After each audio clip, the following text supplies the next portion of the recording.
Hi friend, দেখো এখানে যে ইকো পার্ক 1 নম্বর গেটের এখানে যে বিশাল বড় আকারের মাঠ আছে, যেখানে সমস্ত রকমের প্র্যাকটিস হয়, খেলাধুলো হয়।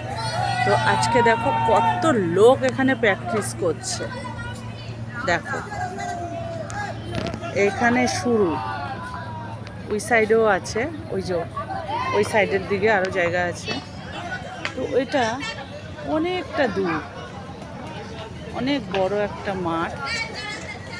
দেখো ছেলেমেয়েরা এখানে সব প্র্যাকটিস করছে। একটু জুম করে দেখায়, ঠিক আছে? দেখো সব রকমের প্র্যাকটিস হয় এখানে, skating, cycling, hockey, badminton, cricket, football, সব রকম।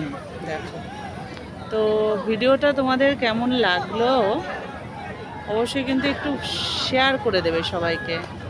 অনেক সুন্দর একটা বিকেলবেলার ভিডিও। পাশেই ওই যে দেখা যাচ্ছে রামকৃষ্ণ মিশন, ঠিক আছে? তো ভিডিওটা কেমন লাগলো অবশ্যই বন্ধুরা কমেন্টে জানাবে, শেয়ার করবে, কেমন? তো চলো, টাটা, সবাই অনেক অনেক ভালো থেকো। আজকে 15ই আগস্ট, আজকে মানে কারুর কিছুতে বাধা নেই, তাই বলে এমন কিছু না, খারাপ কোনো কিছু না, ভালো কিছু করো। এই যে বল চলে আসছে। চলো, tata, bye, love you all friend. Social media share করো, ভিডিওটা বেশি বেশি করে শেয়ার করো, লাইক কমেন্ট শেয়ার সাবস্ক্রাইবার করে দিও। বাই।